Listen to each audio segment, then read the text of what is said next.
Alright guys, तो फिर से स्वागत है आपका नेक्स्ट सेशन में। तो आज हम डिस्कस करेंगे next part of the previous video की। जैसे कि आपने प्रीवियसली देख लिया कि हमने डिस्कस किया था कंप्लीटली बेसिक्स, मतलब कोई भी प्रोग्राम हमने नहीं लिखा था और जो भी हमने कवर किया था थियरी टाइप ऑफ क्वेश्चंस को हमें कवर किया था, लाइक डेटा टाइप्स क्या होते हैं, फिर उसके बाद कंपाइलर, बाइट कोड, सब चीज़ों के बारे में हमने यहाँ तक डिस्कस किया था। ठीक है, तो उसके बाद अब चीज़ क्या आएंगी, फर्स्ट प्रोग्राम हम कैसे लिखेंगे और डिफरेंट टाइप्स ऑफ छोटे छोटे प्रोग्राम्स को हम कैसे लिख सकते हैं। और उसके बाद और बहुत सारा सिलेबस है गाइस, लाइक हम प्रिमिटिव डेटा टाइप्स में इन सब डेटा टाइप्स के बारे में थोड़ा सा बात कर लेंगे। और उसके बाद वेरिएबल्स इन जावा को डिस्कस कर लेंगे। और उसके बाद ऑपरेटर्स इन जावा को हम डिस्कस करेंगे। देन उसके बाद आते हैं लॉजिकल ऑपरेटर्स और बहुत सारी चीज़ें, डिसीजन मेकिंग स्टेटमेंट्स, ये सभी अब हम आगे एग्जाम्पल के साथ ही डिस्कस करेंगे। तो प्रीवियसली क्या होता है गाइस, हमने अब तक कोई भी एग्जाम्पल यहाँ पे एग्जीक्यूट करके नहीं देखा था, लेकिन उससे क्या होगा कि आपको एक फ्लो नहीं मिलेगा। तो बेसिकली पहले मैं आपको आज बताऊंगा कि कैसे आप अपना एक फर्स्ट प्रोग्राम लिख सकते हैं VS कोड में। और आई होप आपको पता होगा कि इसको कैसे इंस्टॉल किया जाता है VS कोड को। अगर नहीं भी आता है तो बेसिकली मैं क्या कर देता हूँ गाइस, यहाँ पे एक बीच में सेगमेंट ऐड कर दूंगा। तो इस लंबे वाले वीडियो में एक सेगमेंट यहाँ पे ऐड करूंगा इसके आगे की कैसे, मतलब VS कोड को इंस्टॉल किया जाता है। पहला होता है JDK को इंस्टॉल करना, उसके बाद VS कोड को इंस्टॉल करना। सो उन दोनों वीडियो को मैं यहाँ पे आगे मतलब मैंने ऑलरेडी शूट करके रखे उन दोनों वीडियो को, तो यहाँ पे मैं आप उसको ऐड कर दूंगा गाइस। ऑल राइट, तो आई होप अब आपको मतलब JDK कैसे इंस्टॉल करना है और उसके बाद VS कोड को इंस्टॉल करके कैसे रन करना है ये सब पता चल गया होगा। ये जो प्रीवियसली मैंने 2 वीडियो डाले थे इसी सेगमेंट में, उसको देखने के बाद। ठीक है, तो वो दोनों मैंने चंक्स ऐड किए थे गाइस इस लंबे वाले वीडियो में, तो आपके इन्फॉर्मेशन के लिए बता रहा हूँ। तो अभी आपको VS कोड कैसे चलाना है आपको पता होगा। तो पहले मैं आज आपको दिखाऊंगी कि कैसे आप फर्स्ट प्रोग्राम लिख सकते हैं। उसके बाद हम डिफरेंट टाइप्स ऑफ छोटे छोटे प्रोग्राम्स लिख लिख के यहाँ पे बताऊंगा। और उसके बाद ये वेरिएबल्स इन सबको कवर करूंगा और उसके बाद उस पर एग्जाम्पल्स, उसको कैसे लिखा जाता है, उन सब चीज़ों को हम एक के बाद एक अच्छे से जान लेंगे। ठीक है, तो पहली बात गाइस यहाँ पे देखिए, तो मैं मतलब एक फोल्डर क्रिएट कर रहा हूँ, मतलब आपको भी करना होगा। ठीक है, तो यहाँ पे देखिए मैंने एक जावा नाम का फोल्डर क्रिएट किया है। कहाँ पे भी आप कर सकते हैं, लेकिन मैंने यहाँ पे किया है। तो ये जावा नाम का फोल्डर है, इसके अंदर मैंने फर्स्ट प्रोग्राम क्लास लिखा है। फर्स्ट प्रोग्राम यहाँ पे देखिए, तो यहाँ पे फर्स्ट प्रोग्राम है, इसको मैं पहले डिलीट कर देता हूँ क्योंकि ऑलरेडी मैंने यहाँ पे एक प्रोग्राम लिख के रखा है। तो उसको मैं आपको रन करके नहीं, नया वाला प्रोग्राम लिख के दिखाना चाहता हूँ। तो इन दोनों को मैंने डिलीट कर दिया।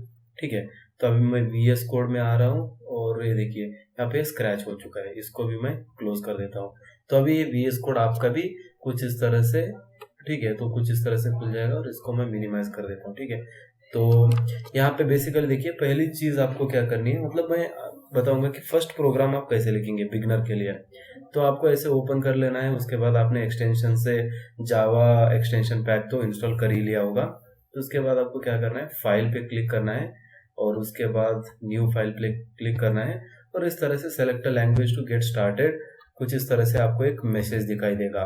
ठीक है, तो आपको क्या करना है, यहाँ पे Ctrl+S दबाना है जिससे कि ये सेव हो जाएगा। तो सेव कहाँ पे करना है, आपका जो भी फोल्डर था गाइस, आपने जिस जावा नाम का एक फोल्डर बनाया था मैंने, ठीक है, तो ये रहा मेरा जावा नाम का फोल्डर। तो मैंने देखिए पाथ कैसे दिया है, यहाँ पे पाथ को देख लीजिए। ठीक है, C:users, उसके बाद इंटेल, उसके बाद जावा। इस फोल्डर में मैं सभी अपने प्रोग्राम्स जो भी लिखूंगा इसी फोल्डर में लिखूंगा गाइस।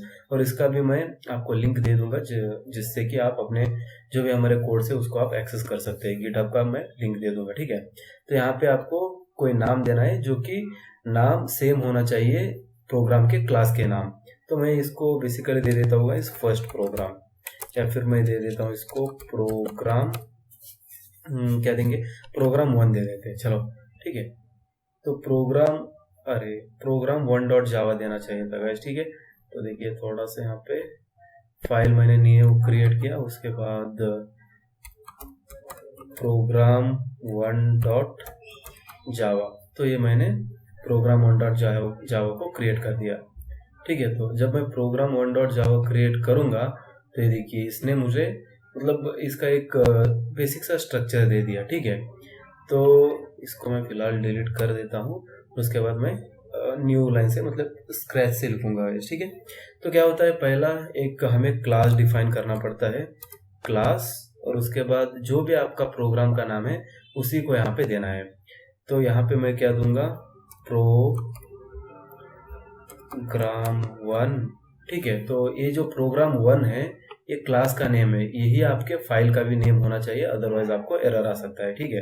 तो ऐसे लिखा, उसके बाद मैं इसको ओपन कर रहा हूँ और उसके बाद क्लोज भी कर दूंगा, ठीक है। तो इस पे एंटर दबा देंगे तो ऐसे नीचे आ जाएगा, और उसके बाद जो भी लिखूंगा इन दोनों मतलब ब्रैकेट्स के अंदर ही मुझे लिखना है, ठीक है। तो यही उसका रूल है गाइस, राइट। तो मैं पहले यहाँ पे एक मेथड लिखूंगा, ठीक है। मेथड का नाम है पब्लिक, उसके बाद स्टैटिक, पब्लिक स्टैटिक और वाइड मेन, ठीक है। तो वाइड मेन के बाद ये ऐसे खुलेगा और उसके अंदर स्ट्रिंग्स लिखना है। स्ट्रिंग में ध्यान रहे यस मैं कैपिटल लिखूंगा, STRING, ठीक है। तो स्ट्रिंग, और उसके बाद यहाँ पे हम ले लिया मतलब ये जो दो ब्रैकेट से उसको लिखना है, और उसके बाद आर्गुमेंट्स हमें यहाँ पे लिखने हैं, ठीक है। तो नेक्स्ट थिंग, इसको वैसे क्लोज ओपन करना है एक ब्रैकेट और उसको भी क्लोज कर देना है, ठीक है। तो public static wide main string, और उसके बाद यहाँ पे आर्गुमेंट्स हमें लिखने हैं, ठीक है। तो कुछ इस तरह से हम लिख सकते हैं अपना पहला लाइन, और यहाँ पे ध्यान रखिएगा जिसको हमें ठीक है। तो आर्गुमेंट्स लिखना है ARGS, और इसको हम लिख सकते हैं स्ट्रिंग्स, ठीक है। तो स्ट्रिंग्स हमने लिख दिया और आर्गुमेंट्स हमने लिख दिया। अब नेक्स्ट थिंग जो हमारी आती है, यहाँ पे हमें लिखना है मतलब जो भी हमारा पहला मैसेज जो हम प्रिंट करना चाहते हैं उसको हम यहाँ पे लिख सकते हैं। तो हमें कर्सर यहाँ पे लाना होगा और यहाँ पे इसके अंदर हमें इंडेंट करना है, इंडेंटेशन करना है, ठीक है। तो इस ब्रैकेट के अंदर हम आ गए, और चलो यही से लिखते हैं हम। बेसिकली यहाँ से अगर एंटर दबा देंगे तो यहाँ पे ही आ जाएगा। तो बेसिकली मैं पहला हेलो वर्ल्ड का प्रोग्राम यहाँ पे लिखना चाहता हूँ, मतलब पहला जो भी होगा। तो आपको एक लाइन लिखनी पड़ती है गाइस, सिस्टम डॉट आउट, उसके बाद डॉट प्रिंट ln, और उसके बाद ब्रैकेट में जो भी आप मैसेज लिखना चाहते हैं उसको लिखना है। डबल स्ट्रिंग मैंने ले लिया, और उसके बाद एज यूजुअल हम हेलो वर्ल्ड हमने लिख दिया, ठीक है। हेलो वर्ल्ड हमने लिख दिया। अब उसके बाद देखिए क्या करना होगा, ये पहला सिंपल एक स्टेटमेंट को प्रिंट करना दिखा रहा होगा इस, और आपने प्रोग्राम तो बना लिया, इसको भी क्लोज कर दिया, इसको भी क्लोज कर दिया। अब क्या करना है गाइस, इसको Ctrl+S दबा के सेव कर देना है एक बार, और उसके बाद हम टर्मिनल पे है, और यहाँ पे देखिए जिस फोल्डर पे भी आपने मतलब प्रोग्राम को सेव किया है वहीं पे जाके आपको एग्जीक्यूट करना है। तो टर्मिनल यहाँ से भी खुल सकता है गाइस, मतलब यहाँ से भी आप टर्मिनल को खोल सकते हैं, या फिर यहाँ पे आकर CMD लिखेंगे तो कमांड प्रॉम्प्ट आ जाएगा। तो ये देखिए कमांड प्रॉम्प्ट आ गया। मैं यहीं पे भी रन करके दिखाऊंगा और यहाँ पे भी दिखाऊंगा। तो पहले अपने कंप्यूटर के कमांड प्रॉम्प्ट में देखेंगे। तो यहाँ पे देखिए फोल्डर क्या है, C:users इंटेल, और इंटेल के अंदर मैंने कहाँ पे रखा था, ये देखिए। तो यहाँ पे ये इंटेल के अंदर आ गया, मैं फिलहाल इंटेल के अंदर हूँ, और मैं आपको एक बार दिखा देता हूँ, ठीक है। C, और उसके बाद यूजर्स, उसके बाद इंटेल, और उसके अंदर मेरा फोल्डर यहाँ पे है गाइस जावा का। तो ये यहाँ पे जावा है, तो यहाँ पे मेरा प्रोग्राम है। तो मुझे कहाँ पे नेविगेट करना है, नेक्स्ट इंटेल तक तो आ चुका हो, अब change directory to Java, CD space Java अगर लिख के एंटर मारूंगा तो मेरी डायरेक्टरी जावा में चली जाएगी, मतलब पाथ जावा तक सेट हो गया। अब मैं जिस फोल्डर में मैंने प्रोग्राम को रखा है वहां तक पहुंच चुका हूँ। अब क्या करना है, मुझे पहला प्रोग्राम को कंपाइल करना है, उसके बाद मुझे एग्जीक्यूट करना है। तो पहली चीज क्या लिखनी होगी, कंपाइलेशन के लिए क्या मतलब कमांड लिखना होगा, जावा कंपाइल, और प्रोग्राम का नेम क्या है, क्या रखा था गाइस हमने, ठीक है। तो यहाँ पे भी आप देख सकते हैं कि प्रोग्राम का नेम क्या है, प्रोग्राम 1 हमने लिखा है। तो प्रोग्राम 1 मैंने दे दिया, उसके बाद डॉट जावा एक्सटेंशन आपको देना होगा। तो जावा सी प्रोग्राम 1 डॉट जावा मैंने लिखा, तो इसको कंपाइल करने के लिए अब मैं एंटर दबाता हूँ। तो कोई दिक्कत नहीं होनी चाहिए अगर बस हम सही हमने लिखा है तो देखिए यहाँ पे। ओके, तो अभी हो रहा है गाइस, थोड़ा सा वेट कर लेते हैं। ओके, सेमीकोलन हमने मिस किया है गाइस। देखिए यहाँ पे जो सेमीकोलन मतलब जो भी हम आर्गुमेंट को एंड करना चाहते हैं वहाँ पे सेमीकोलन लिखना पड़ता है, तो उसको यहाँ पे दिखा रहा है। ठीक है, तो यहाँ पे देखिए सेमीकोलन, एक्सपेक्टेड सेमीकोलन दिखा रहा है। तो अभी मैं नेक्स्ट उसी को Java C program on dot Java को फिर से रन करता हूँ, मतलब कंपाइल करने की कोशिश करता हूँ। एक एरर आया था हमें। ठीक है, तो यहाँ पे package system does not exist, system dot out dot Java println hello world. तो ओके, 1 सेकेंड गाइस, मैं दिक्कत देख लेता हूँ। ओके गाइस, तो यहाँ पे हम इसको अभी कंपाइल करने की कोशिश करेंगे। तो देखिए पहले तो हमने डायरेक्टरी में अभी एंटर हो चुके हैं और जावा सी तक हमें पहुंच चुके हैं। तो नेक्स्ट चीज क्या होगी, कंपाइलेशन। तो उसके लिए कौन सा कमांड हम यूज करेंगे, तो जावा सी मतलब जावा कंपाइल, और प्रोग्राम का नेम हमने दिया था प्रोग्राम 1। ठीक है, तो उसके बाद एक्सटेंशन होगा डॉट जावा। तो इस तरह से लिखना है गाइस। यहाँ पे पी यहाँ पे नहीं लिखा मैंने, तो यहाँ पे पी हम लिख देते हैं। यहाँ पे पी जावा और उसके बाद पी हम यहाँ पे लिखेंगे। ठीक है, तो जावा प्रोग्राम 1 डॉट जावा हमने लिख दिया। ठीक है, तो इसके बाद इसका कंपाइलेशन हो जाना चाहिए। तो मैंने एंटर मार दिया। Could not find or load the main class program. चलो इसका स्पेलिंग थोड़ा सा मिस्टेक हो गया। जावा सी प्रोग्राम 1 डॉट जावा हम लिखेंगे। ठीक है, तो उसके बाद हमने एंटर मार दिया और यहाँ पे फाइल का एरर आ रहा है गाइस। आई होप हमने प्रोग्राम 1 ही लिखा था। चलिए एक बार चेक कर लेते हैं। Program 1 dot Java. ठीक है, तो प्रोग्राम 1 डॉट जावा हमने लिखा। ओके, तो यहाँ पे देखिए एरर क्यों आ रहा है, तो यहीं पे ये भी इम्पोर्टेंट है गाइस। एरर इसलिए आ रहा है क्योंकि हम अभी इंटेल फोल्डर में हैं और अभी नेविगेट नहीं हुए हैं। ठीक है, तो नेविगेशन के लिए हमें क्या करना होगा, cd स्पेस जावा, मतलब जावा वाले फोल्डर में हमने इसको रखा था और वहां पे बाहर से हम एक्सेस करना चाह रहे हैं, तो इसके लिए एरर दिखा रहा था। तो बेसिकली मैंने जैसे कि पहले बताया था कि आपको उस फोल्डर तक पहुंचना है, तो मैंने कमांड प्रॉम्प्ट फिर से ओपन किया था और पीछे आ चुका था। तो अब जब मैं लिखूंगा, देखिए जावा सी प्रोग्राम 1 डॉट जावा, तो इस तरह से लिखने से कंपाइल का कमांड हो गया। तो मैंने एंटर मार दिया। तो यहाँ पे देखिए कंपाइलेशन हो चुका है, मतलब यहाँ पे जो भी प्रोग्राम 1 है उसका एक डॉट क्लास फाइल आ जाएगा। तो प्रोग्राम 1 था, हमने इसको लिखा था, और ये प्रोग्राम जो है हमने नहीं लिखा था, जिसको हम डिलीट कर देते हैं। तो प्रोग्राम 1 मैंने लिखा था और कंपाइलेशन के बाद डॉट क्लास फाइल आ जाती है, जैसे कि हमने बताया था बाइट कोड क्रिएट होता है, तो डॉट क्लास फाइल में बाइट कोड होता है। ठीक है, तो उसके बाद अब हमें इसको रन करना होगा। तो उसके लिए क्या लिखना है, जावा लिखना होगा और उसके बाद प्रोग्राम का फाइल का नेम प्रोग्राम 1, और उसके बाद कोई डॉट एक्सटेंशन देने की जरूरत नहीं है, सिर्फ आपको जावा प्रोग्राम 1 लिखना है। तो उसके बाद मैं एंटर दबाऊंगा, तो आप देख सकते हैं यहाँ पे आउटपुट आ रहा है हेलो वर्ल्ड कह के। ठीक है, तो हेलो वर्ल्ड का यहाँ पे आउटपुट आपको देखने को मिल रहा होगा। तो कुछ इस तरह से आप इस टर्मिनल की मदद से अपने प्रोग्राम को रन कर सकते हैं। या फिर अगर VS कोड में, मतलब मैं उसे कंप्यूटर में मुझे नहीं जाना है, वहां तक जाके रन नहीं करना है, यहीं पे क्या कर सकता हूँ, जी बिल्कुल आप कर सकते हैं। यहाँ पे भी मैं cd स्पेस जावा कर दूंगा, जिससे कि मैं उस फोल्डर में चला जाऊंगा। ठीक है, तो अब cd स्पेस जावा उस फोल्डर में आ गया। अब क्या करूंगा, जावा सी और उसके बाद प्रोग्राम 1 डॉट जावा अगर लिख कर मैं एंटर मारूंगा, तो यहाँ पे इसका कंपाइलेशन हो रहा होगा। तो कंपाइलेशन हो गया है गाइस। उसके बाद मैं इसको अभी रन करूंगा, जावा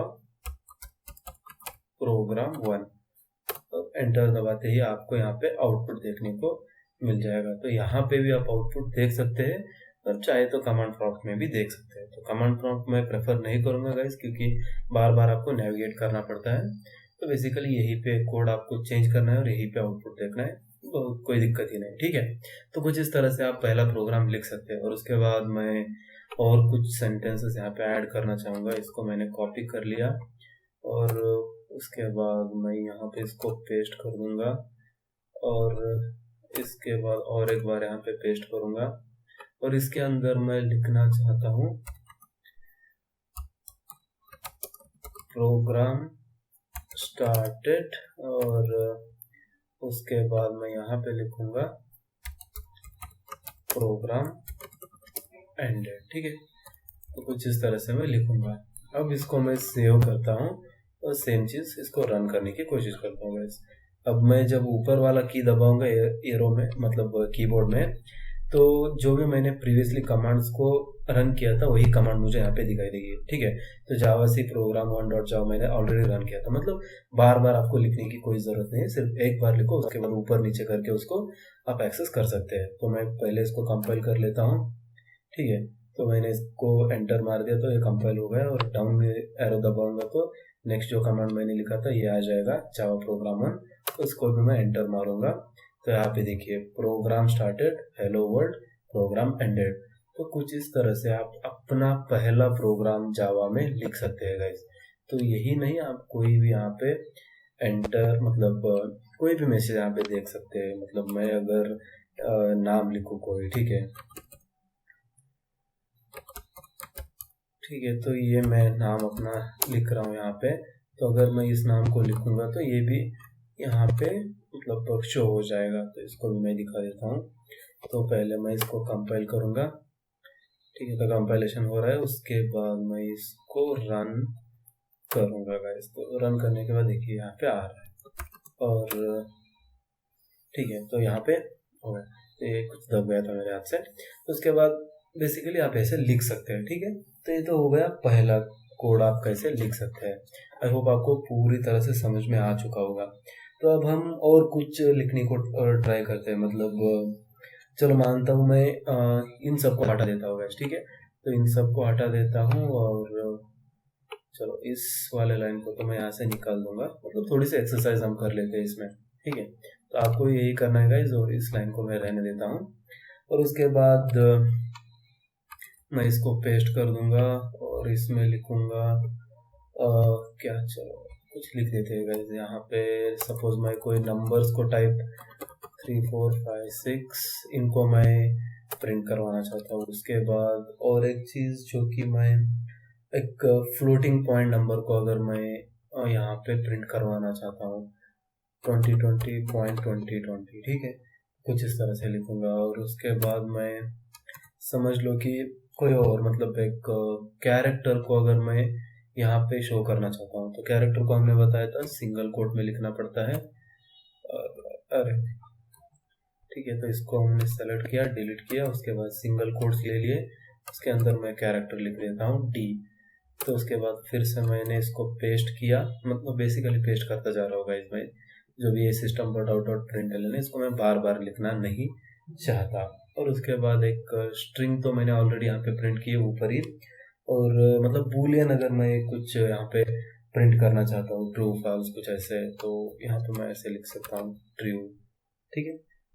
तो कैप्स में मुझे लिखना नहीं चाहिए, ट्रू यहाँ पे लिखूंगा, तो स्मॉल में लिखना है बूलियन के लिए, ठीक है। तो कुछ इस तरह से मैं बहुत सारे स्टेटमेंट्स अभी लिखे हैं गाइस, जिसको हम कर लेते हैं सेव और फिर से आ जाते हैं अपने टर्मिनल पे। तो बेसिकली चलो ओके, तो यहाँ पे देखिए टर्मिनल हमारा खुल चुका है। अब फिर से हमें जावा को कंपाइल करना है, इसको हमने दबा दिया कंपाइल और यहाँ पे कंपाइलेशन हो गया और इसको हम कर देते हैं अभी रन। तो देखिए दत्तात्रेय पाटिल, उसके बाद 1 2 3 4 5 6 और उसके बाद 22.22, उसके बाद डी आ रहा है यहाँ, जो कि हम एक कैरेक्टर को यहाँ पे डिस्प्ले करवाना चाहते थे, और उसके बाद एक बूलियन को जो कि हमने लिखा था ट्रू। तो कुछ इस तरह से आप डिफरेंट एक्सरसाइज करके देख सकते हैं गाइस कैसा आउटपुट आ रहा है और क्या कुछ हो रहा है, ठीक है। तो यहाँ पे और एक मतलब अगर हम कोई स्ट्रिंग भी यहाँ पे प्रिंट करवाना चाहते हैं तो आप कर सकते हैं, कोई दिक्कत नहीं है, ठीक है। तो तो बेसिकली यही होता है गाइस। तो बस यही कुछ मुझे बेसिक में दिखाना था। अब नेक्स्ट एग्जांपल के तरफ हम जाएंगे। ओके गाइस, तो ऑलराइट, तो नेक्स्ट और एक एक्सरसाइज जो मैं यहाँ पे आपको स्ट्रिंग पे करवाना चाहता हूँ, ठीक है। तो बेसिकली देखिए, इस चीज़ को हम यहाँ से हटा देते हैं, पूरा डिलीट हम कर देंगे, ठीक है। तो मैंने पूरा इसको डिलीट कर दिया। अब देखिए यहाँ पे एक हमने लिखा है, हम जो भी लिखते हैं मतलब यहाँ पे देखिए system dot out dot print L N लिखते हैं, ठीक है। तो अगर मैं इस एल एन को हटाऊंगा तो क्या होगा, और बेसिकली बहुत सारे यहाँ पे पॉसिबिलिटीज होती है, उन सबको मैं देखूंगा कि एक एक करके हम एक्सपेरिमेंट करके यहाँ पे देखेंगे, ठीक है। तो बेसिकली मैं पहले प्रोग्राम लिखूंगा, उसके बाद आपको आउटपुट पूछूंगा और उसके बाद मैं एग्जीक्यूट करके आपको दिखाऊंगा कि आउटपुट क्या आ रहा है, ठीक है। तो पहले स्टेटमेंट से हम यहाँ पे स्टार्ट करते हैं, ठीक है। तो इसको मैं कर देता हूँ डिलीट, ठीक है। तो हेलो वर्ल्ड को हमने डिलीट कर दिया और उसके बाद यहाँ पे कोई भी मैं स्ट्रिंग लिखना चाहता हूँ गाइस, तो क्या लिखूंगा यहाँ पे, चलो, वी आर इंडियंस एंड चलो वी आर इंडियंस मैंने लिख दिया। और उसके बाद चलो ठीक है, तो इतना ही, 3 ही काफी है गाइस। तो वी आर इंडियंस मैंने लिख दिया।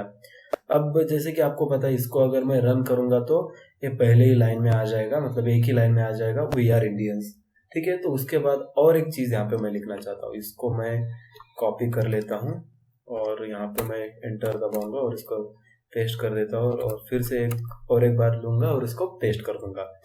तो यहाँ से स्पेसेस हटा देता हूँ, ठीक है। स्पेसेस की कोई जरूरत नहीं है डबल कोट से, ठीक है। तो उसके बाद क्या करूंगा मैं, वी के बाद फॉरवर्ड स्लैश और उसके बाद टी लिखूंगा, ठीक है।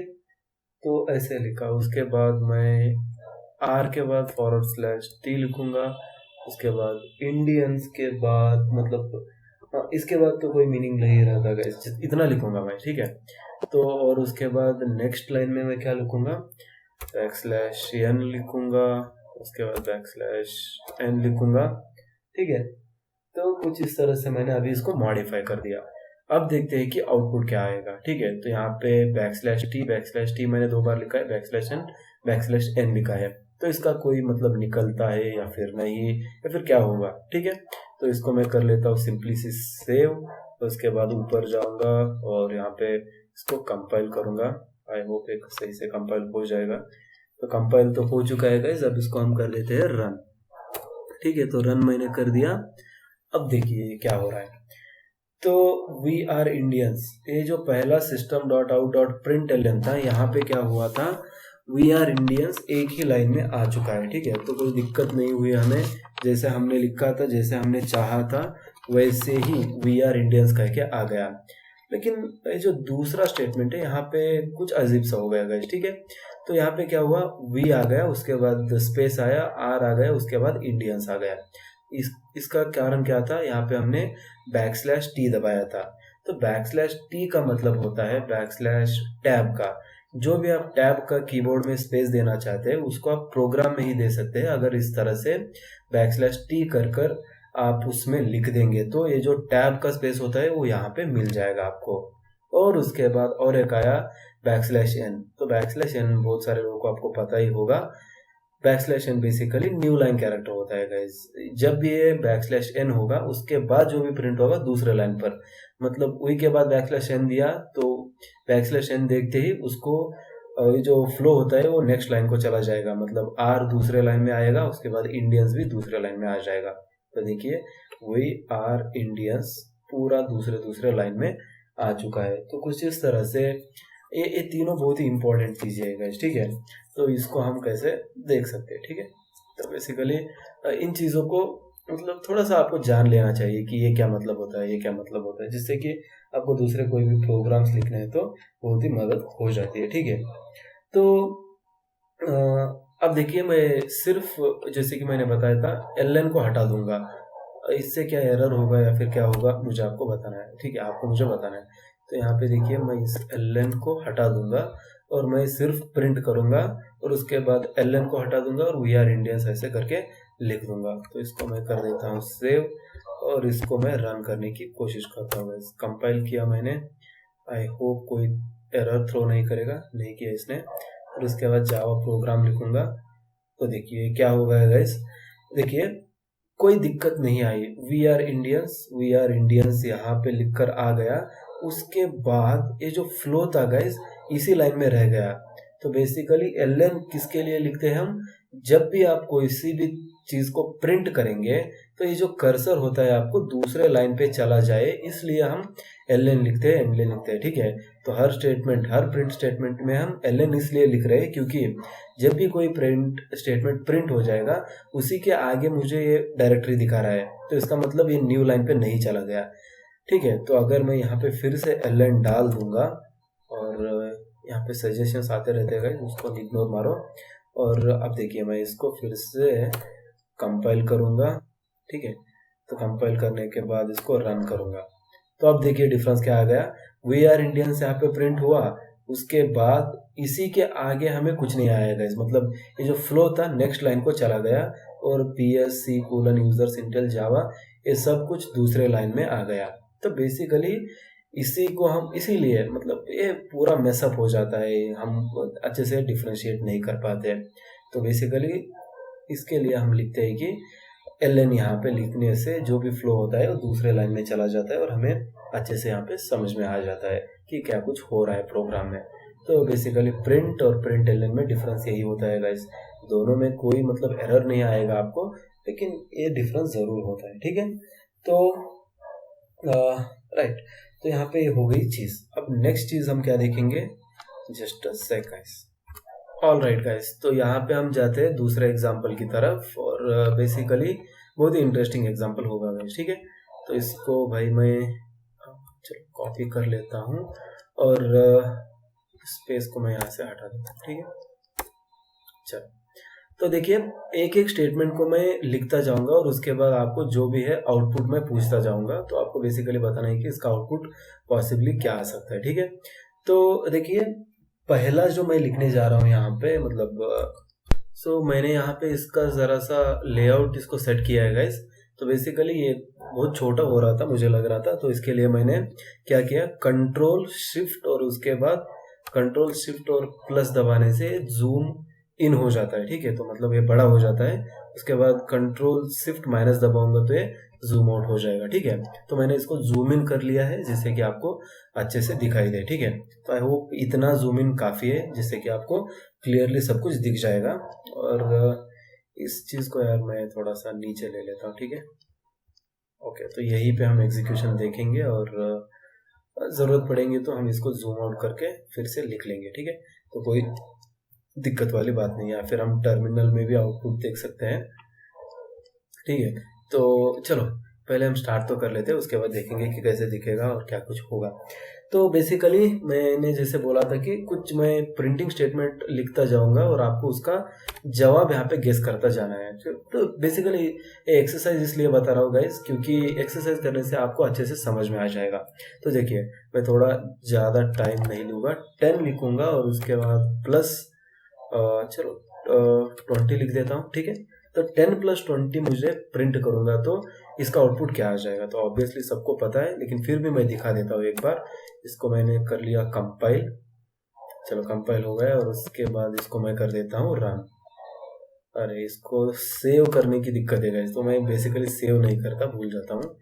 तो इसको मैंने सेव किया अभी, और उसके बाद मैं कंपाइल कर रहा हूँ, और उसके बाद मैं इसको कर देता हूँ रन।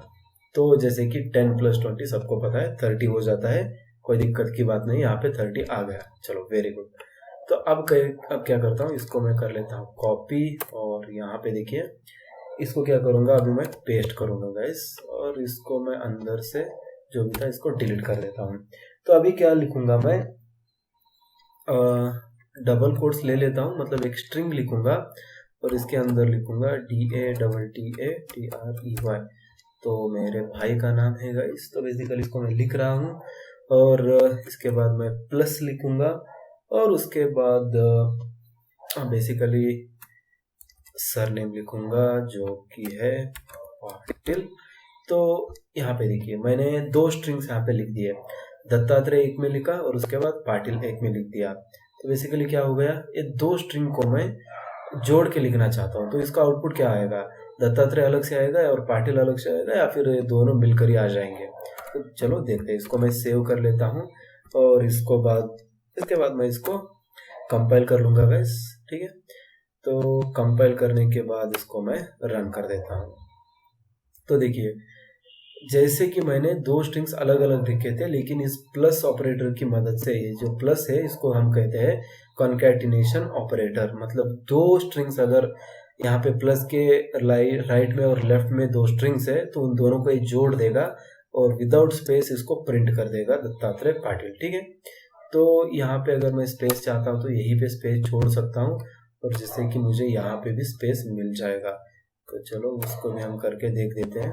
मतलब यहाँ पे स्ट्रिंग में ही मैंने इसको स्पेस दे दिया है, तो बेसिकली यहाँ पे हमें स्पेस मिल जाना चाहिए, और यहाँ पे देखिए मिल चुका है। तो ये सेपरेट हो जाता है, ठीक है।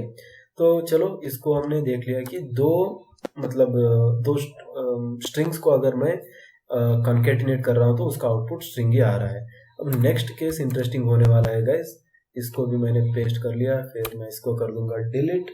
अब देखिए मैं पहला वाला जो है ये नंबर ले लेता हूँ, DATTATRE, सॉरी नंबर कह रहा हूँ।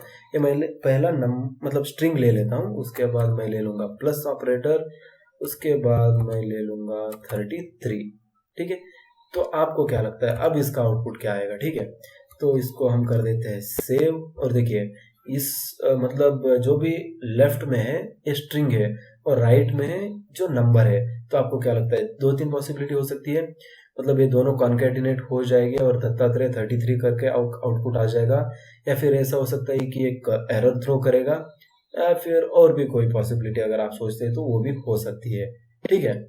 तो यहाँ पे देखिए क्या होगा, आप जस्ट थोड़ा सा 1-2 सेकंड के लिए थिंक कीजिए, और उसके बाद आप वैसे भी मैं आउटपुट यहाँ पे आपको दिखाई दूंगा, ठीक है। तो मैं बताऊंगा नहीं गाइज, आप आउटपुट आपको डायरेक्टली दिखाऊंगा, तो जैसे कि आपको अच्छे से समझ में आ जाएगा। तो बेसिकली देखिए इसको मैं कर रहा हूँ कंपाइल, सेव मैंने कर लिया है, ठीक है। तो कंपाइल होने के बाद इसको मैं कर देता हूँ रन। अब देखिए ये तीसरा वाला लाइन हमें देखना है, दत्तात्रेय 33 करके प्रिंट हो रहा है। मतलब इसमें और इसमें कोई डिफरेंस नहीं आया गाइस, मतलब कोई एरर नहीं आया।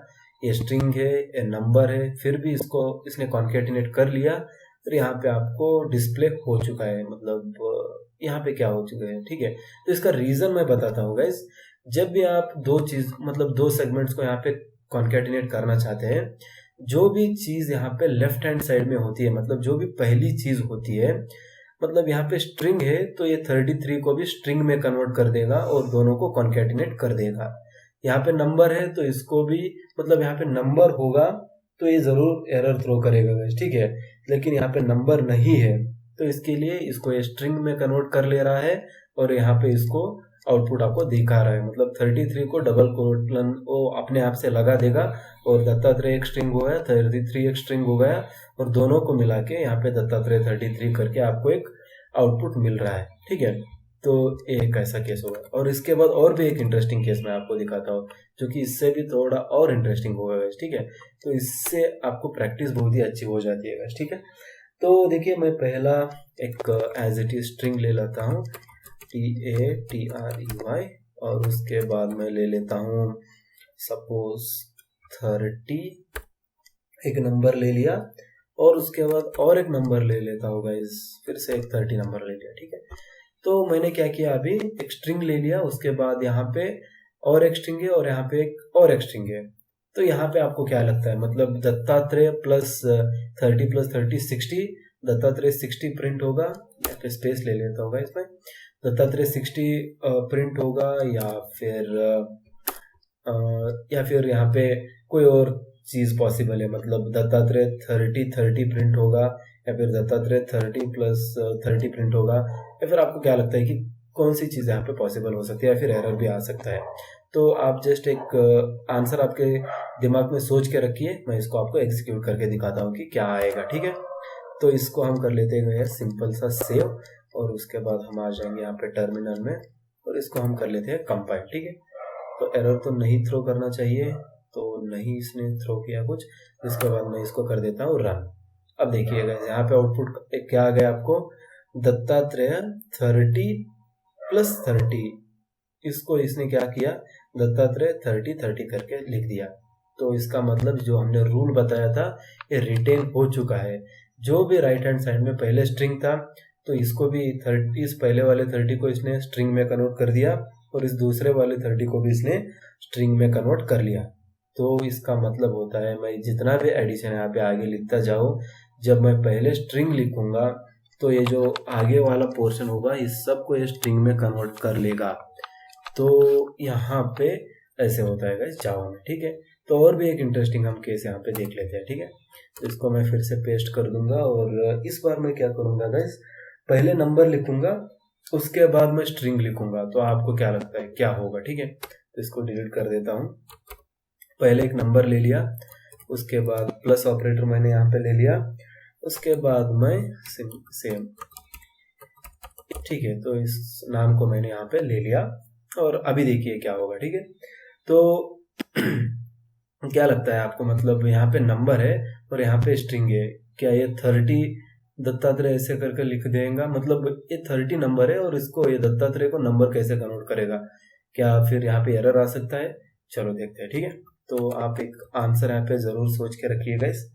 तो हम इसको कर देते हैं सेव और उसके बाद देखिए क्या आ रहा है। तो इसको हम कंपाइल कर लेंगे और उसके बाद इसको हम कर देंगे रन। तो देखिए यहाँ पे क्या हो रहा है गाइस, ये जो 30 है इसको क्या कर ले रहा है, ये जो दत्तात्रेय इसको ये स्ट्रिंग नहीं कंसिडर करेगा। अभी क्या करेगा, 30 ये number display as it is होगा। उसके बाद अब यहाँ पे एक स्ट्रिंग है गाइस, तो इस दत्तात्रेय को ये नंबर के टाइप में कन्वर्ट कर लेगा और 30 के साथ जोड़ देगा। तो जिससे कि क्या होगा, 30 दत्तात्रेय करके, मतलब इसको और इसको सिर्फ उसको कॉन्कैटिनेट करना है, ठीक है। तो इसकी मदद से 30 एक नंबर है, उसके बाद इस दत्तात्रेय को भी एक नंबर के टाइप में वो सोच लेगा और इसको एज इट इज लाकर प्रिंट कर देगा। तो इसको पता नहीं इसकी वैल्यू क्या है, कुछ है, जो भी यहाँ पे चीज है उसको नंबर में कन्वर्ट किया, उसके बाद उसको प्रिंट कर दिया, ठीक है। तो कुछ इस तरह से होता है गाइस। अब नेक्स्ट चीज देखिए और इंटरेस्टिंग होगी, ठीक है। तो क्या करता हूँ मैं, इसको कर देता हूँ डिलीट और इसको बैक स्पेस कर देंगे। अब देखिए पहला मैं एक स्ट्रिंग ले लेता हूँ, पहला मैंने स्ट्रिंग ले लिया, उसके बाद मैं ले लेता हूँ प्लस ऑपरेटर और उसके बाद मैं क्या लिखूंगा, इस बार भाई मैं कुछ चेंज करूंगा, अलग करूंगा। यहाँ पे मैं एक ब्रैकेट ले लूंगा और यहाँ पे 30 प्लस 30 लिखूंगा, ठीक है। तो इस बार सोचिएगा इस क्या हो सकता है। यहाँ पे मैं डिफरेंट कॉम्बिनेशंस आपको जो भी मतलब ऐसे प्रोग्राम्स, मतलब ऐसे आउटपुट स्टेटमेंट्स को आपको इंटरव्यू में पूछा जाता है गाइस, इसका डिफरेंस बताओ, इसका आउटपुट बताओ। तो इसके लिए मैं डिफरेंट एक्सरसाइजेस आपको बता रहा हूँ, मतलब करके दिखा रहा हूँ, ठीक है। तो देखिए पहला वाला मैंने स्ट्रिंग ले लिया, अब मैंने क्या लिखा है, सिंपल सा T+30 लिखता तो आपको पता है ऊपर का केस हो जाता और यहाँ पे स्ट्रिंग सिंपल दत्तात्रेय 30 करके आ जाता। लेकिन यहाँ पे मैंने क्या किया, ब्रैकेट में लिख दिया है गाइस। अब मैं जब भी ब्रैकेट में लिखता हूँ तो और एक चीज बदल जाती है यहाँ पे, तो देखिए क्या बदलता है, ठीक है। तो इसको हम कर लेते हैं सेव और इसके बाद हम कर देते हैं इसको कंपाइल। तो इसका कंपाइलेशन हो रहा है गाइस और अब इसको कर देता हूँ मैं रन। तो देखिए इस बार चेंज हो गया गाइस, दत्तात्रेय 60 करके यहाँ पे आ रहा है। तो इसका मतलब क्या है, जब भी मैं कुछ चीजों को, कुछ नंबर्स को यहाँ पे ब्रैकेट में लिखूंगा तो उसका वो एडिशन कर देगा। तो ये जो ब्रैकेट होता है इसको पहले इवेल्युएट किया जाता है। तो 30 प्लस 30 का आंसर क्या आएगा, यहाँ पे 60 आ गया। अब ये 60 को क्या करेगा, स्ट्रिंग में कन्वर्ट कर देगा और दत्तात्रेय के साथ कॉन्कैटिनेट कर देगा। तो जिससे मुझे आउटपुट क्या आ रहा है, दत्तात्रेय 60 करके आ रहा है। तो इसको मैं ऐसे भी लिख सकता हूँ या फिर इस 60 को हटा के मैं 30 प्लस 30 लिख दूंगा तो भी दत्तात्रेय 60 ही करके आउटपुट आ जाएगा। तो कुछ इस तरह से गाइज ये डिफरेंट टाइप्स ऑफ ऑपरेशन जो होते हैं स्ट्रिंग पे हम परफॉर्म कर सकते हैं। ओके, तो आई होप आपको ये सभी चीजें बहुत ही अच्छे से समझ में आ चुकी है। तो अब हम बढ़ते हैं अपने नेक्स्ट एग्जाम्पल की ओर। ऑलराइट, तो यहाँ पे ये जो एक्सरसाइज है यहाँ पे खत्म होती है गाइज। अब बेसिकली क्या करेंगे, अब थ्योरी और थोड़ा सा हम देख लेंगे, मतलब डेटा टाइप्स तक हमने देख लिया है। अब उसके आगे का पार्ट मतलब वेरिएबल्स है, उसके बाद ऑपरेटर्स है, और यहाँ पे रिलेशनल ऑपरेटर, लॉजिकल ऑपरेटर, सो उन सब चीज़ों को हम देखेंगे। और उसके ऊपर जैसे जैसे हम उस थ्योरी पार्ट को कवर करेंगे, उसके बाद हम यहाँ पे आकर VS कोड में उसका एग्जाम्पल भी सॉल्व करेंगे, जिससे कि आपको एक बहुत ही अच्छा फ्लो मिल जाएगा। ठीक है, तो अब मैं चलता हूँ अपने वर्ड फाइल की तरफ, और यहाँ पे हम ले लेते हैं इस मार्कर को। ठीक है, तो उसके बाद चलिए, तो प्रिमिटिव डेटा टाइप्स में, और इसको तो मैंने ऑलरेडी एक्सप्लेन करके रखा है गाइस, मतलब बाइट क्या होता है जैसे कि पहले हमने डिस्कस किया है। जस्ट आप यहाँ पे ब्रश अप करना चाहते हैं तो जस्ट मैं इसको थोड़ा सा रीड करते हुए चलूंगा।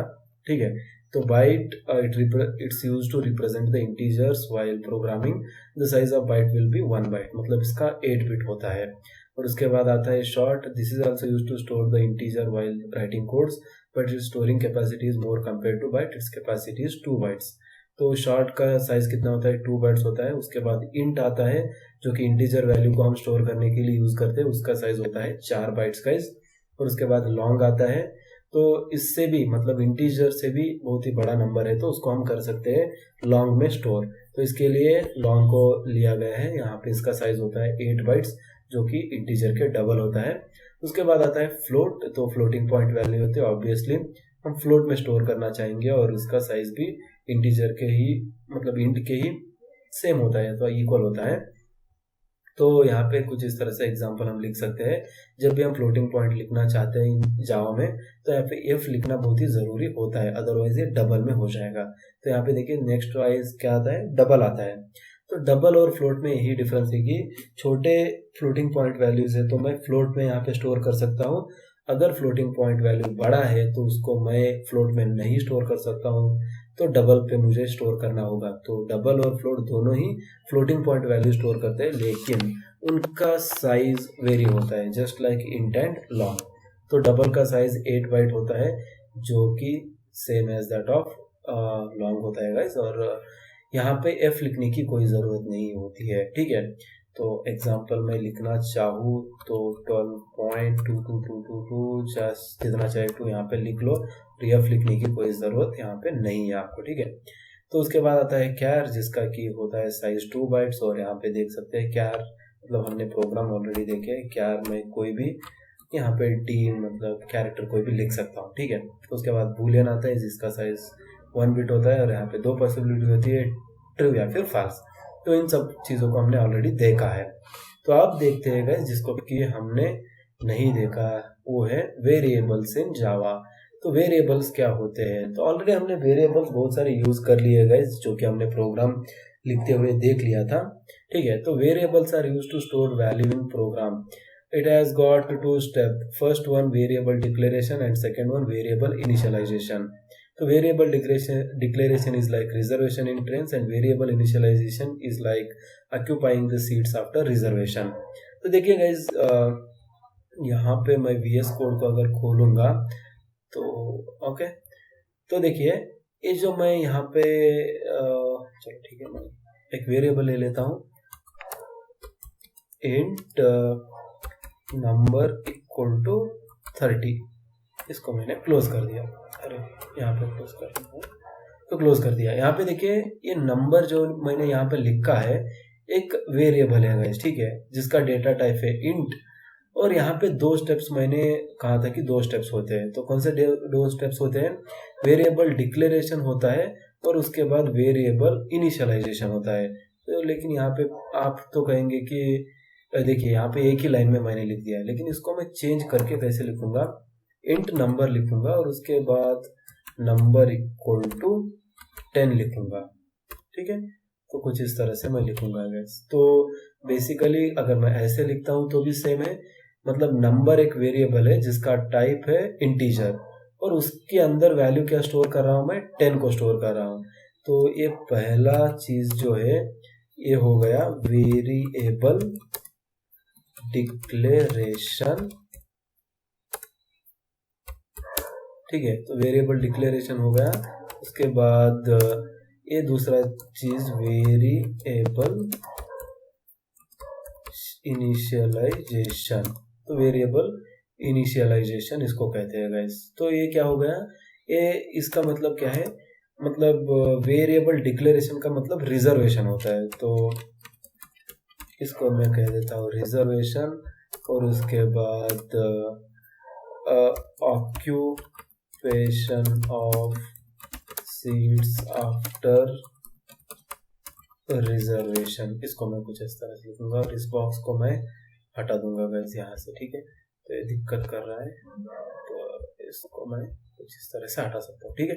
तो देखिए यहाँ पे क्या हो गया, जब भी हम इंट नम लिखेंगे तो ये कंपाइलर को बताएगा कि यहाँ पे एक वेरिएबल है जो कि नंबर है उसका, मतलब वो इंटीजर टाइप ऑफ वेरिएबल है। तो इसके लिए भैया क्या करो, आप जो भी मेमोरी होता है, मतलब ऐसा एक मेमोरी होता है गाइस, और यहाँ पे डब्बे होते हैं, तो आपको ये सब पता होगा मेमोरी का कॉन्सेप्ट। अगर नहीं पता है तो भी कोई दिक्कत नहीं है, मैं यहाँ पे बता देंगे, ठीक है। तो बेसिकली एक मेमोरी क्रिएट करने की कोशिश कर रहा हूँ मैं, और यहाँ पे देखिए ये हो गया बॉक्स बॉक्स बॉक्स, ठीक है। तो इसका साइज हो सकता है, इसका पर्टिकुलर एक एड्रेस होता है गाइस, मतलब इस ये वाला एड्रेस ये होगा, ये होगा, मतलब यहाँ पे आप बहुत सारी चीज़ें जानते हैं। ये पर्टिकुलर एक एड्रेस होता है इस बॉक्स का, यहाँ पे एक मेमोरी लोकेशन है, उसके बाद दूसरी, तीसरी, चौथी, पांचवी, छठी है। तो कुछ इस तरह से यहाँ पे मेमोरी लोकेशंस होती है। अब इंटीजर कितना बाइट होता है गाइस, 4 बाइट का होता है। तो ये समझ लीजिए एक डिब्बा 1 बाइट का है, ठीक है। तो 1 बाइट होगा, तो जब भी मैं इंटीजर को यहाँ पे डिफाइन करूंगा और यहाँ पे ये 4 बाइट जो है इसको ये रिजर्व कर देगा, 1, 2, 3 और 4, इन चारों बाइट्स को यहाँ पे ये रिजर्वेशन करके रख रहा है। बोल रहा है कि कंपाइलर कहेगा मेमोरी से, भैया यहाँ पे जो 4 सीट्स है या फिर 4 बाइट है, इसको आप रिजर्व रखिए, क्योंकि यहाँ पे एक नंबर करके वेरिएबल है मेरे पास जिसमें कोई नंबर आने वाला है, तो उसको स्टोर करने के लिए मुझे जगह चाहिए, तो आप इसको रिजर्व कर दीजिए। तो पहले लाइन में मैंने कर दिया रिजर्वेशन, तो यहाँ पे मेरा हो गया रिजर्वेशन। अब क्या चीज हो गई, अब हो गया मतलब डिक्लेरेशन तो हो गया, मैंने डिक्लेयर कर दिया। अब क्या इनिशियलाइजेशन करना पड़ेगा, मतलब जो भी वेरिएबल मैंने यहाँ पे लिया था उसको एक नंबर देना होगा। तो नंबर क्या दूंगा मैं, कोई भी दे सकता है, यहाँ पे 10 दूँ। तो इस चीज में यहाँ पे 10 को क्या कहेंगे हम, इनिशियलाइजेशन। यहाँ पे ट्रेन के सीट्स को हमने रिजर्व किया, उसके बाद हम उस पर जाकर बैठ रहे हैं, तो उसका ऑक्यूपेशन कर रहे हैं, मतलब वहां पे जाके बैठ गए हम। तो ये 2 स्टेप्स होते हैं गाइस, मतलब इसमें, ठीक है। तो वेरिएबल डिक्लेरेशन में आई होप आपको अच्छे से समझ में आ चुका होगा वेरिएबल डिक्लेरेशन क्या होता है और वेरिएबल इनिशियलाइजेशन क्या होता है, ठीक है। तो थोड़ा सा जूम इन कर लेता हूँ, अरे नहीं बहुत हो गया, चलो यही ठीक है बस, चलो इतना चलेगा, ठीक है। तो वेरिएबल इनिशियलाइजेशन और डिक्लेरेशन तो हो गया। सिंटैक्स क्या होगा गाइस, जैसे कि वेरिएबल लिखेंगे और उसके बाद मतलब वेरिएबल डिक्लेरेशन का क्या होगा, डेटा टाइप हम पहले लिखेंगे, उसके बाद वेरिएबल का नाम लिखेंगे। एग्जांपल देखिए, इंट यहाँ पे डेटा टाइप है और उसके बाद ABC यहाँ पे वेरिएबल का नाम है।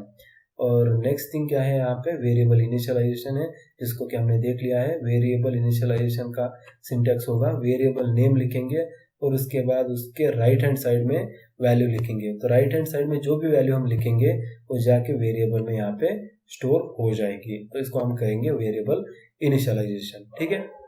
तो चलो नेक्स्ट चीज के लिए चलते हैं। अब हम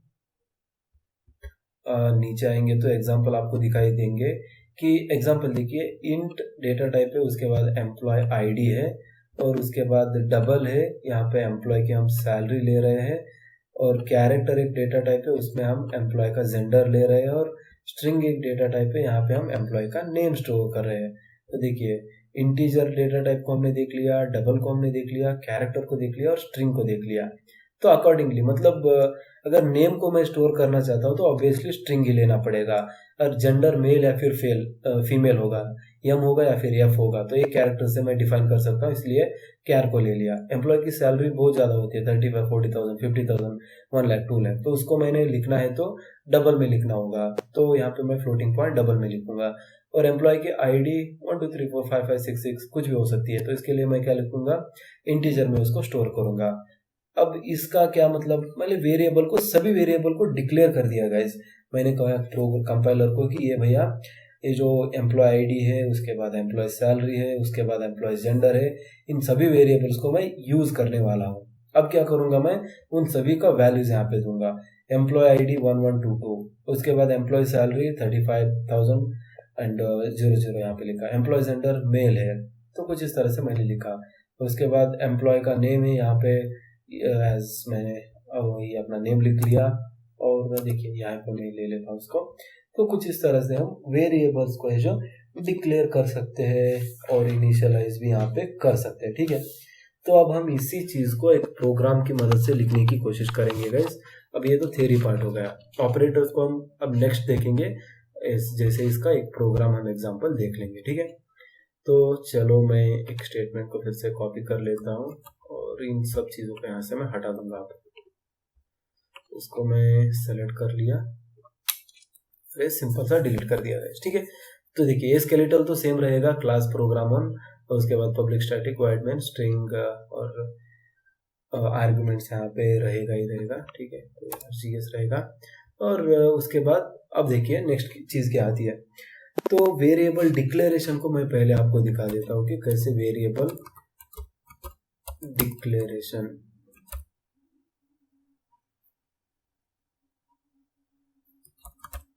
वेरिएबल डिक्लेरेशन, ये डबल स्लैश करके अगर मैं लिखूंगा कोई भी चीज़ तो वो कमेंट हो जाती है गाइस, और वो एग्जीक्यूट नहीं होगी। तो चलो उसके बाद ले लेता हूँ मैं सिंपल सा इंट और एम्प्लॉय आईडी ले लेता हूँ, ठीक है। तो एक वेरिएबल मैंने ले लिया, उसके बाद मैं ले लेता हूँ डबल, और इसको मैं कहूँगा employee salary, double employee salary मैंने, और एक वेरिएबल ले लिया। उसके बाद मैं ले लूँगा कैर, और उसके बाद एम्प्लॉय जेंडर में ले लेता हूँ। तो उसके बाद और एक स्ट्रिंग ले लेता हूँ गाइस मैं, स्ट्रिंग डेटा टाइप, और उसमें लिख लेता हूँ लाइक एम्प्लॉय का नेम है तो एम्प्लॉय नेम, तो एम्प्लॉय नेम को मैंने यहाँ पे ले लिया। तो इन सभी वेरिएबल्स को मैंने डिक्लेयर कर दिया। अब क्या चीज़ आएगी गाइस, यहाँ पे नेक्स्ट चीज़ आएगी, उसमें मैं क्या करूँगा, वेरिएबल इनिशियलाइजेशन करूँगा। तो वेरिएबल को मैं कुछ वैल्यू दूंगा यहाँ पे। तो वेरिएबल इनिशियलाइजेशन हम यहाँ पे कर लेंगे, और इसको मैं थोड़ा सा डाउन ले लेता हूँ जिससे कि आप देख पाएंगे, और ये स्पेसेस को हटा देता हूँ गाइस, ठीक है। चलो वेरिएबल अब क्या करेंगे हम, इनिशियलाइजेशन, मतलब ये जो वेरिएबल्स हमने लिए थे उसको हम वैल्यू देंगे।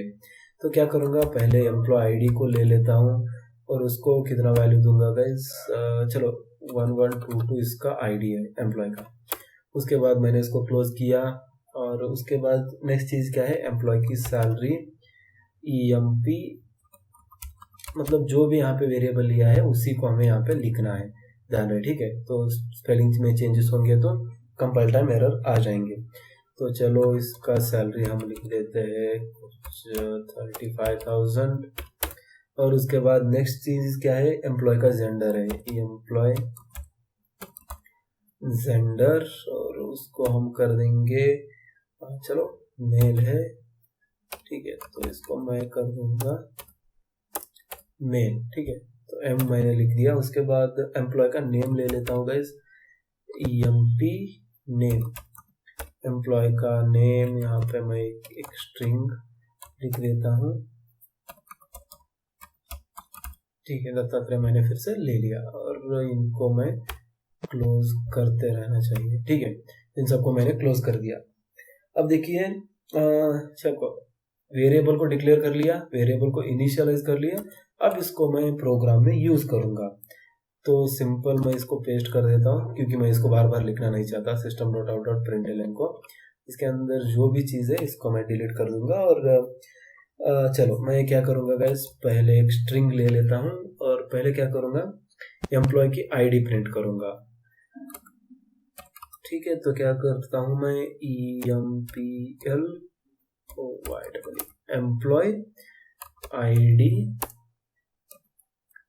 एम्प्लॉय आईडीज करके लिख दूंगा, और उसके बाद प्लस ऑपरेटर यूज करूंगा, और उसके बाद EMP ID, एम्प्लॉय के आईडी, मतलब जो वेरिएबल यहाँ पे EMP ID मैंने लिया था उसको मैंने ले लिया।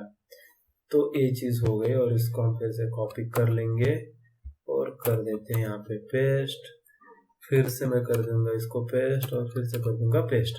ठीक है, तो यहाँ पे देखिए 4 चीज़ें, एम्प्लॉय की आईडी हो गई, उसके बाद मुझे चाहिए एम्प्लॉय सैलरी इज, तो यहाँ पे EMP सैलरी आएगा, और उसके बाद एम्प्लॉय जेंडर इज, और यहाँ पे आएगा गाइस चलो EMP, ठीक है, तो EMP जेंडर आ जाएगा, और उसके बाद यहाँ पे आ गए एम्प्लॉय नेम, उसके बाद मैं इसको कर देता हूँ EMP नेम। ठीक है, तो एम्प्लॉय का नेम हो गया। देखिए मैंने वेरिएबल्स को डिक्लेयर किया, उसके बाद इनिशियलाइज किया, उसके बाद मैं इसको प्रिंट कर रहा हूँ। ठीक है, तो यहाँ पे प्रोग्राम हमारा खत्म हो गया, मतलब जो भी चीज़ें हमने लिखी थी सब कुछ हमने लिख दिया। अब इसको मैं कर देता हूँ सेव, और यहाँ पे हम इसको रन करने की कोशिश करते हैं गाइस। तो यहाँ पे देखिए टर्मिनल पे हम आ जाते हैं, और चलो यहाँ पे कंपाइल कर देंगे पहले, होप इसमें कोई दिक्कत नहीं आएगी। चलो यहाँ पे एक दिक्कत है guys, program1.java error cannot find symbol string EMP name, तो string EMP name में यहाँ पे आ रहा है एरर। तो चलो क्या है दिक्कत हम देख लेते हैं।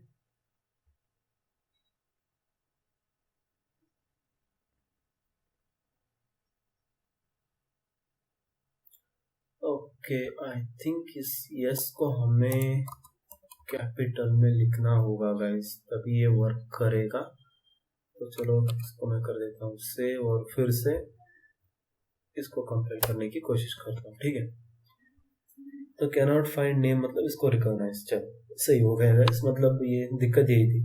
चलो मैं ये भी कोई भी मैं एरर यहाँ पे कर रहा होगा जिसको मैं बिल्कुल भी कट नहीं करूँगा। जब भी मैं इस वीडियो को अपलोड करूँगा तो इन सब चीज़ों को मैं ऐसे रहने देता हूँ, ब्लूपर्स को मैं कभी भी डिलीट नहीं करता, क्योंकि अगर ये मेरे साथ हो रहा है तो आपके साथ भी होगा, तो इसके लिए आपको एक सीख मिलेगी। जब मैं देखिए मैंने स्ट्रिंग को यहाँ पे लोअर केस में लिखा था, जो कि गलत है।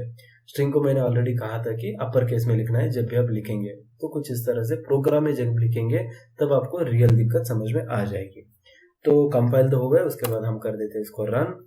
अब देखिए एम्प्लॉय ID इज 1122 आ गया, एम्प्लॉय सैलरी इज 35,000 आ गया, एम्प्लॉय जेंडर इज मेल आ गया, एम्प्लॉय नेम इज दत्तात्रेय करके आ गया। तो कुछ इस तरह से स्ट्रिंग के ऊपर हम एक एक्सरसाइज कर सकते हैं। ठीक है, तो देखिए इस प्रोग्राम को हम बहुत ही इजीली लिख सकते हैं। तो अब नेक्स्ट थिंग क्या होगी गाइस, मतलब चलो और एक एग्जांपल हम ले लेते हैं। लाइक एक स्ट्रिंग है, उसको हम कॉन्कैटिनेट करेंगे, उसके बाद नंबर को हम कॉन्कैटिनेट करेंगे। तो मतलब रिसेंटली अगर मैं एक स्ट्रिंग को फिर से री इनिशियलाइज करूंगा तो क्या आउटपुट होगा। तो बेसिकली इसके लिए आपको थोड़ा सा यहाँ पे वेट कीजिए। ठीक है, तो इसको मैं क्या कर देता हूँ, चलो इसको ऐसे ही रहने देते हैं गाइस, और इसमें ही हम चेंजेस करेंगे। जो भी एक प्रोग्राम है उसी में हम चेंजेस करते जाएंगे। तो इसको मैं कर देता हूँ डिलीट, और इसके बाद हमारा स्ट्रक्चर फिर से आ गया। ठीक है, तो ये स्ट्रक्चर आ जाने के बाद क्या करेंगे गाइस, अब देखिए मैं और एक मेथड लिखता हूँ। ठीक है, तो एक छोटा सा प्रोग्राम लिखता हूँ, उसमें आपको आउटपुट जो भी आएगा थोड़ा सा ट्रिकी होगा, उसको मतलब गेस करने की कोशिश कीजिए। ठीक है, इंट लिखूंगा मैं, एक वेरिएबल लूंगा x = 10। ठीक है, तो एक इंटीजर मैंने ले लिया। उसके बाद क्या करूंगा, system.out.println, तो x वैल्यू इज, तो इसको मैं डिलीट कर देता हूँ और यहाँ पे लिखूंगा x वैल्यू इज, और यहाँ पे कॉन्कैटिनेशन ऑपरेटर लेके x लिखूंगा। x वैल्यूज x मैंने लिख दिया। ठीक है, तो x वैल्यूज x मैंने लिख दिया। अब आपको क्या लगता है कि क्या इसका आउटपुट आएगा। ठीक है, तो x वैल्यूज x लिखने के बाद आप सबको पता ही होगा कि x वैल्यू इज 10 करा जाएगा। ठीक है, तो ये तो सिंपल सी चीज हो गई गाइस। अब क्या करूंगा, मैं इस x को री इनिशियलाइज करूंगा। तो देखिए x = 20 मैं लिख रहा हूं। ठीक है, तो अब क्या लगता है, मतलब जब मैं इसको प्रिंट करूंगा तो यहाँ पे मैं क्या करूंगा, यहाँ पे सिंपल सा x प्रिंट कर दूंगा। ठीक है, देखिए मैंने क्या किया, पहले इंट x इक्वल टू 10 लिया और उसके बाद उसको प्रिंट कर दिया। इंट मतलब प्रिंट x की वैल्यू अभी क्या है, 10 है। उसके बाद मैंने क्या किया, x इक्वल टू 20 कर दिया।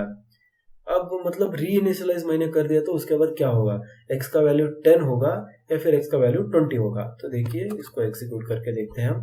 ठीक है, तो आप एक आंसर सोच के रखिएगा और देखिए क्या होता है। ठीक है, तो ये कंपाइल हो गया, उसके बाद देखिए रन कर रहा हूँ, x वैल्यू 10 आ गया। और उसके बाद जो मैंने x लिखा था यहाँ पे, उसका मतलब अगर मैं यहाँ पे लिखूँ कि स्ट्रिंग में ले लिया x वैल्यू इज, और उसके बाद मैं ले लूंगा प्लस, उसके बाद इसको मैं कर दूंगा कॉन्कैटिनेट, फिर से सेव कर दिया हमने और इसको हम कर देते हैं कंपाइल, जिससे कि अच्छे से समझ में आ जाएगा गाइस। और इसको मैं कर दूंगा रन। तो x वैल्यूज 10 आ गया पहली लाइन में और उसके बाद आ गया x वैल्यूज 20। तो इसका मतलब होता है गाइस, जब भी आप री इनिशियलाइज करते हैं तो मोस्ट रिसेंट इनिशियलाइजेशन जो भी आप कर रहे हैं वो इसमें स्टोर हो जाता है। ठीक है, तो इसको और एक बार मैं दोहराना चाहूँ तो x इक्वल टू 30 अगर लिखूंगा और इस चीज को कॉपी मैंने यहाँ से कर लिया और यहाँ पे कूलर, अरे नहीं, तो इसको मैंने एंड कर दिया, यहाँ पे पेस्ट कर दिया। अब देखिए क्या होगा, इसको सेव करूंगा और इसको कर दूंगा मैं कंपाइल। ठीक है, तो x इक्वल टू मैंने अभी फिर से री इनिशियलाइज किया और उसको 30 पे रखा है। देखिए x values 10, x values 20, x values 30, मतलब 3 बार इस चीज को मैंने री इनिशियलाइज किया और जो भी मैंने मोस्ट रिसेंट वैल्यू इसको दी थी वही x की वैल्यू हो चुकी है। ठीक है, तो यही होता है गाइस, इसको हम कहते हैं री इनिशियलाइजेशन। तो initializing a variable which is already initialized is known as reinitialization. Whenever we do this, the old value will be removed and new value will be stored in the variable. तो जब भी हम री initialisation करते हैं guys, जो भी old value होती है वो रिमूव हो जाती है, वो इरेज हो जाती है मेमोरी लोकेशन से, और जो भी हम लास्ट रिसेंट न्यू वैल्यू दे रहे हैं उसको वो स्टोर हो जाती है। ठीक है, तो इसको हम कहते हैं री इनिशियलाइजेशन, मतलब एक ही वेरिएबल को बार बार इनिशियलाइज करते जाना। तो री इनिशियलाइजेशन इज अलाउड इन जावा। ठीक है, तो ये तो हो गया री इनिशियलाइजेशन गाइस। और एक एग्जांपल मैं आपको दिखाना चाहता हूँ जो कि कॉपी, मतलब जो भी इंटीजर को कॉपी करने के ऊपर होता है, तो इसको भी बहुत ही इंटरेस्टिंग एग्जांपल होगा गाइस। तो चलो इसको भी देख लेते हैं। तो चलो इसको मैं फिर से कर देता हूँ डिलीट एज यूजुअल। तो यहाँ पे देखिए गाइस, मैं सिंपल सा क्या करता हूँ, इंट, ये जो भी मैं प्रोग्राम्स लिख रहा हूँ गाइस, सबको आपको प्रैक्टिस करना है, आपको भी एग्जीक्यूट करके देखना है। ठीक है, तो बहुत ही इंटरेस्टिंग होने वाला है आपके लिए। तो इंट x इक्वल टू 10 में लूंगा और उसके बाद और एक इंटीजर लेता हूँ y इक्वल टू, यार चलो 20 ले लेता हूँ, कोई दिक्कत नहीं है। और उसके बाद इंट, चलो x y लिया तो z को क्यों छोड़ेंगे, z ले लेता हूँ और इसका वैल्यू 30 ले लेता हूँ। तो 3 वेरिएबल्स मैंने ले लिए x y z और उनका वैल्यू भी मैंने यहीं पे दे दिया 10 20 30। ठीक है, तो अब क्या करूँगा, इनको मैं प्रिंट करूँगा गाइस। ठीक है, तो पहली चीज मैं यहाँ पे x को प्रिंट करूंगा और इसी को मैं कॉपी कर लेता हूँ और पेस्ट किया, फिर पेस्ट किया, और उसके बाद y को प्रिंट किया और उसके बाद z को प्रिंट कर लिया। तो इन तीनों चीजों को मैंने प्रिंट कर लिया है। ठीक है, तो देखिए पहले अगर इसको मैं एग्जीक्यूट करके दिखा देता हूँ एक बार, जिससे कि आपको पता चलेगा कि किस किस की वैल्यू क्या चल रही है अभी। तो देखिए x वैल्यू 10 है, y वैल्यू 20 है और z वैल्यू 30 चल रही है। ठीक है, कोई दिक्कत नहीं, यहाँ पे सब कुछ सही चल रहा है। अब देखिए नेक्स्ट मैं क्या करूँगा, y इक्वल टू x लिखूंगा, एक पहला स्टेटमेंट, और उसके बाद मैं लिखूंगा z इक्वल टू y। ये 2 स्टेटमेंट मैंने लिख दिया और उसके बाद मैं सेम चीज फिर से करूँगा, इन तीनों को मैंने कॉपी कर लिया और यहाँ पे मैंने पेस्ट कर दिया। और यहाँ पे मैं क्या कर रहा हूँ, इन तीनों को यहाँ पे प्रिंट कर रहा हूँ फिर से। तो देखिए x इक्वल टू 10 ले लिया, y इक्वल टू 10, चलो ठीक है, तो उसको मैंने बता दिया ऑलरेडी। y इक्वल टू क्या कर रहा हूँ मैं, x कर रहा हूँ गाइस। जो भी y का वैल्यू होगा वो x का होगा, और जो भी z का वैल्यू होगा वो y का वैल्यू जो होगा वो z का होगा, x का वैल्यू जो होगा वो y का होगा। तो आपको क्या लगता है अभी क्या आएगा, x, y और z का वैल्यू। मतलब मैंने फिर से यहाँ पे दो लाइनें लिखी है जो कि इम्पैक्ट करेगी प्रोग्राम पे बिल्कुल, और आपको गेस करना है कि इसका आउटपुट क्या आएगा। तो एक 2 सेकंड के लिए आप सोचिएगा इस, मतलब यहाँ पे और एक मैं चीज बता देता हूँ, जो भी राइट हैंड साइड में होता है उसका वैल्यू जाके लेफ्ट हैंड साइड की जो चीज होती है उसमें बैठ जाता है। मतलब जो भी x का वैल्यू होता है वो जाकर y में बैठेगा, जो भी y का वैल्यू होता है वो आज जाके z में बैठेगा।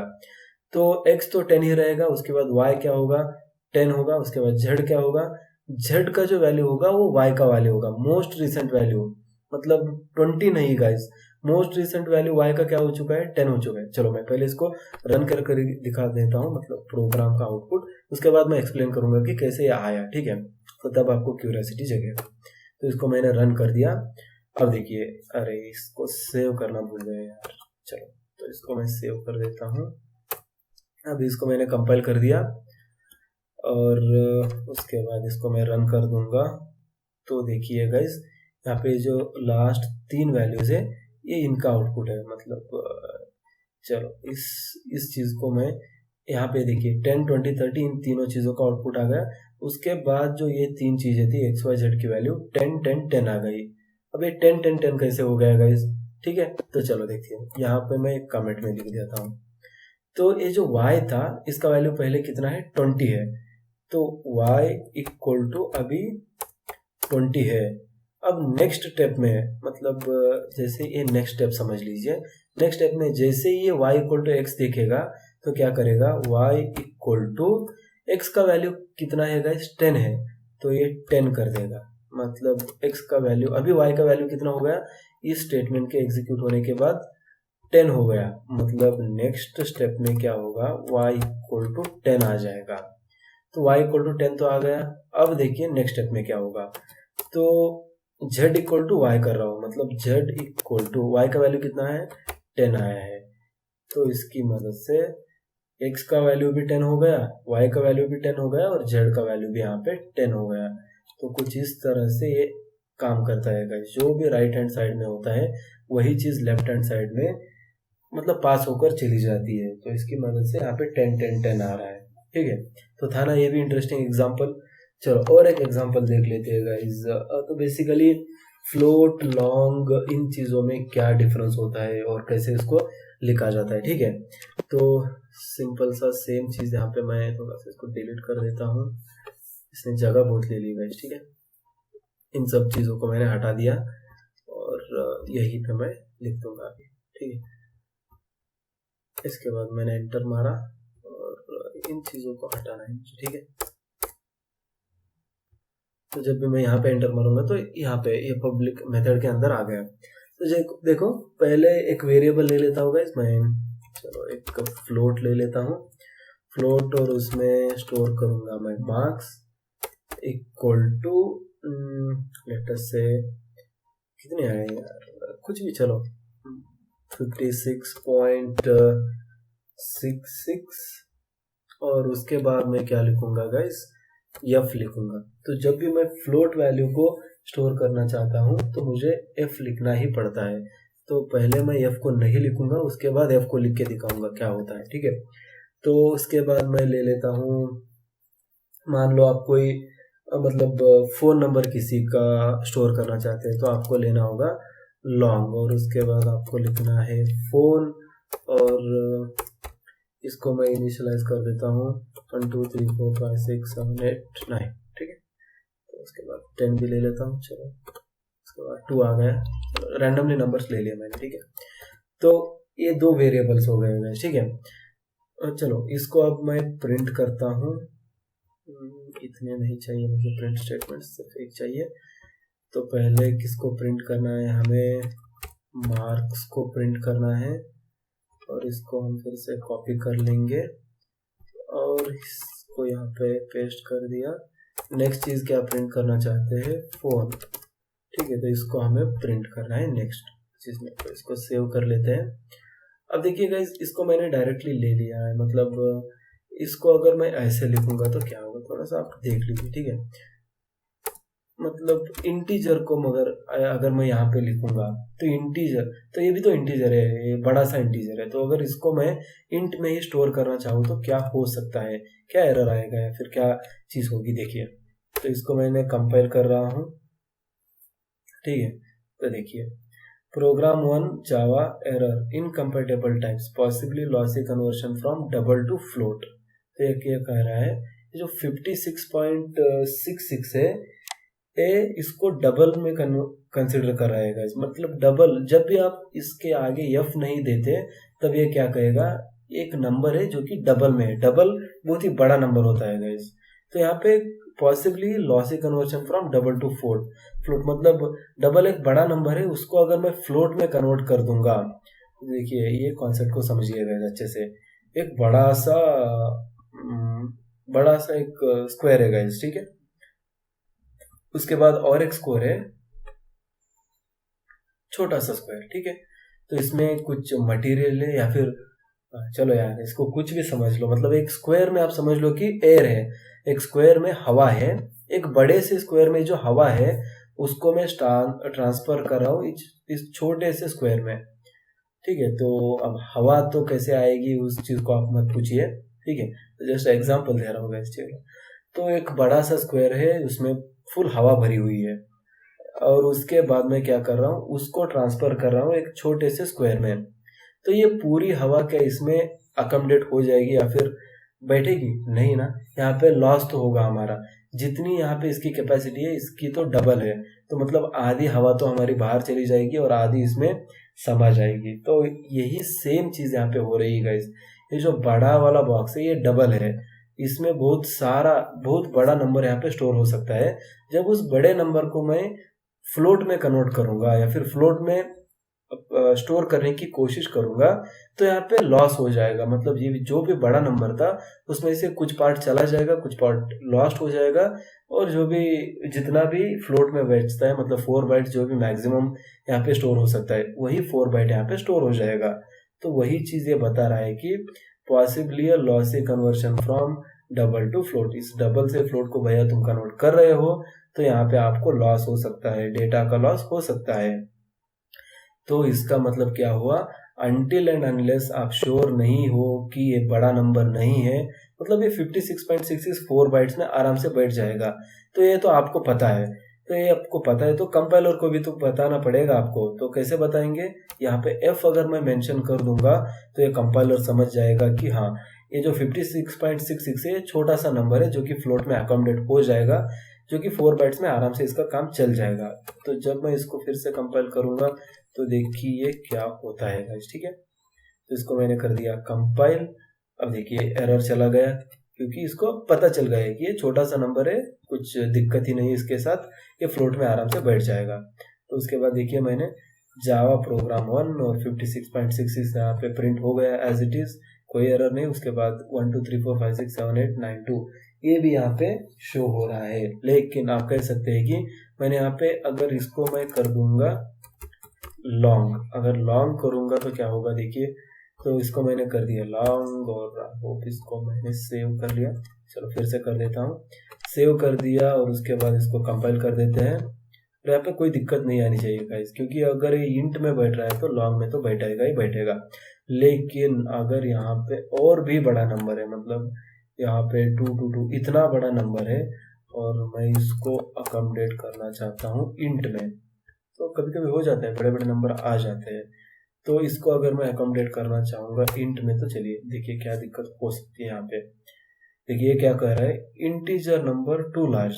ये जो इंटीजर भैया तुम स्टोर करना चाहते हो ये बहुत ही बड़ा है, तो आप इंटीजर में तो इसको स्टोर नहीं कर सकते क्योंकि उसका तो मैक्सिमम साइज 4 बाइट है, और आपने तो इसकी मतलब बहुत ही ज़्यादा इसमें बड़ा नंबर आप स्टोर करना चाह रहे हैं, तो ये तो पॉसिबल नहीं है, ठीक है। तो इसके लिए आपको क्या करना होगा, थोड़े से इसमें से डिजिट्स हटा दो और चाहे तो इसको हमने करना होगा लॉन्ग में, तो पॉसिबली ये यहाँ पे कंपाइल हो जाएगा, ठीक है।